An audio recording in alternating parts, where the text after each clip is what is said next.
मेरी खुशकिस्मती है कि मैं पहली प्रेस कॉन्फ्रेंस भी मैंने ही आकर के यहाँ आप लोगों से बातचीत की थी और आज इस दूसरी यात्रा के मौके पर भी मुझको पार्टी की तरफ से हुक्म हुआ कि आप श्रीनगर जाकर के इस यात्रा के बारे में बताएं। देखिए, गुज़िश्ता साल जो 7 सितंबर को राहुल जी की यात्रा भारत जोड़ो यात्रा शुरू हुई थी, वो कन्याकुमारी से 4080 किलोमीटर चलकर कश्मीर पहुंची थी और 30 जनवरी को श्रीनगर में आपके शहर में आपने ज़बरदस्त इस्तकबाल कश्मीर के लोगों ने किया। ख़ास तौर पर श्रीनगर के लोगों ने जो मोहब्बत उस ज़माने में दिखाई थी, उससे कांग्रेस का हौसला बहुत बुलंद हुआ था और वो हौसला आज भी मैं देखता हूँ कि बुलंद है। मुझे ये खुशनसीबी भी हासिल है कि जब कश्मीर में यात्रा राहुल जी की आ रही थी तो मुझको मीडिया का इंचार्ज बनाया गया था और पीरदादा साहब ने अभी बताया कि मैं ऑब्जर्वर के तौर पर आया हूँ, लेकिन मैं कांग्रेस का राष्ट्रीय प्रवक्ता हूँ पिछले 10 साल से और आप लोगों से बहुत नाता रहा है। मैं कश्मीर आता जाता रहा हूँ और हमेशा आप लोगों के दरमियान बातचीत भी करता रहा हूँ। मैं सारे मीडिया वालों का सबसे पहले तो शुक्रिया अदा करता हूँ कि हमेशा कांग्रेस को एक अच्छी कवरेज आपकी तरफ से मिलती है। देखिए, जो पहली यात्रा हुई थी और सख्त बर्फबारी के अंदर ये यात्रा हुई थी जो कश्मीर में हुई, तो इसमें 3 मुद्दे थे।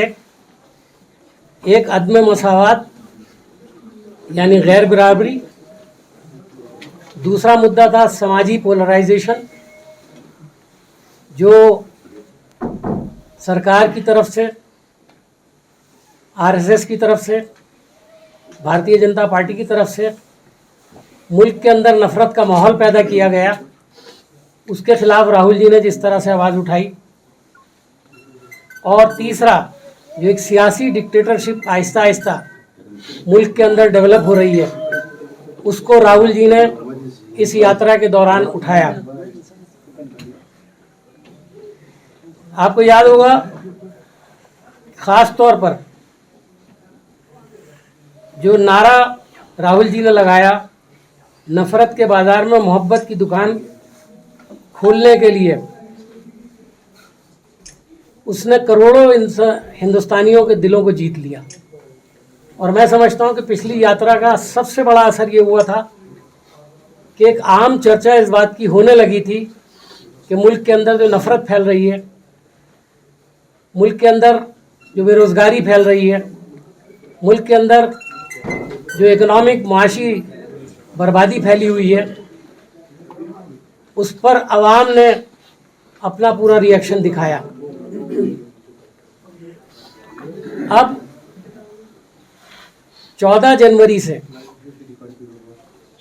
यानी 3 रोज के बाद ये यात्रा दोबारा राहुल गांधी जी शुरू कर रहे हैं और इसका नाम है भारत जोड़ो न्याय यात्रा, यानी इंसाफ के लिए और भारत को जोड़ने के लिए अब ये यात्रा हो रही है।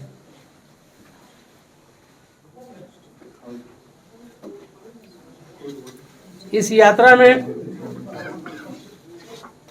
महाराष्ट्र से, मणिपुर से लेकर महाराष्ट्र तक 6713 किलोमीटर चलेंगे और 66 दिन में 15 राज्यों के 110 जिलों से होते हुए आज़ाद मैदान मुंबई में जाकर के इसका इख्तिताम होगा। एक बड़ा सवाल है कि ये यात्रा क्यों मनाई जा रही है या किस लिए ये यात्रा की जा रही है। एक यात्रा की जा चुकी है, तो राहुल जी ने पहले भी वादा किया था, कांग्रेस के लोग भी बहुत कहते थे कि चूँकि वो कश्मीर से कन्याकुमारी तक हुई थी तो मणिपुर से लेकर के महाराष्ट्र तक, हिंदुस्तान के इस कोने से लेकर इस कोने तक, पहले उस कोने से लेकर के इस कोने तक यात्रा हुई थी। इस तरह एक तो ये इसके पीछे नज़रिया है। दूसरा नज़रिया ये है कि इस यात्रा को इसलिए किया जा रहा है कि मुल्क के हालात बहुत ख़राब हैं। आर्थिक न्याय, सोशल जस्टिस, इसके लिए एक लड़ाई शुरू की जा रही है और इसकी तफसील मैं आपको बताऊंगा। सामाजिक न्याय, इसके साथ दूसरे नंबर पर सामाजिक न्याय और तीसरे नंबर पर राजनीतिक जस्टिस यानी सियासी इंसाफ की लड़ाई।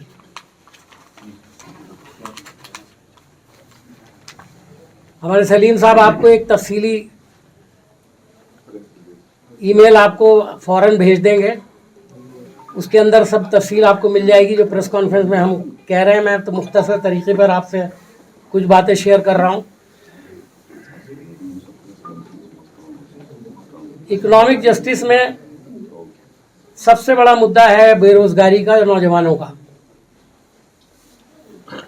कर्ज में डूबे हुए किसानों का और महंगाई की मार के बीच आवाम की जो परेशानी है उसको पढ़ाई, कमाई और दवाई के लिए जद्दोजहद करना और गरीबों के लिए इंसाफ के हुसूल का रास्ता तैयार करना। सोशल जस्टिस का जहाँ तक मामला है, इसकी तफसील में आप बाद में पढ़ेंगे कि जो महरूम लोग हैं उनके हुकूक उन तक पहुँचने चाहिए और ख़ास तौर पर बेटियों का आत्मसम्मान यानी इज्जत नफ्स हमारी ख़वातीन की, चाहे वो किसी भी धर्म से ताल्लुक़ रखती हों, चाहे वो किसी भी मज़हब से ताल्लुक़ रखती हों, किसी भी फ़िरक़े से हों, उनको इस देश में इज्जत नहीं मिल रही है और उनके साथ जो सलूक हो रहा है उस पर सबसे ज़्यादा राहुल गांधी जी का जोर रहता है और अक्सर आपने उनके बयानात में पढ़ा भी होगा। उस आत्मसम्मान के लिए लड़ाई लड़ना, ये भी इस यात्रा का एक मकसद है ताकि आवाम के अंदर एक अवेयरनेस आए, एक जागरूकता आए और वो इन इश्यूज़ को अपना मुद्दा बनाएं। और पॉलिटिकल जस्टिस, ये तीसरा मुद्दा है। आज़ादी, बराबरी और इंसानी इक़दार के उसूलों के लिए इंसाफ। आज पॉलिटिकल जस्टिस क्या हो गया है कि गवर्नमेंट के जो बड़े बड़े इदारे हैं, इम्पोर्टेंट जो डिपार्टमेंट्स हैं, उनका मिसयूज सरकार कर रही है। ईडी, सीबीआई, इनकम टैक्स, इनकी छापामारी अब पूरा मुल्क देख रहा है। लेकिन ये छापामारी सिर्फ अपोजिशन के लीडरों पर की जाती है। आप अच्छी तरह से जानते हैं कि आपने कहीं ये छापामारी किसी भारतीय जनता पार्टी के लीडर के घर पर नहीं देखी होगी।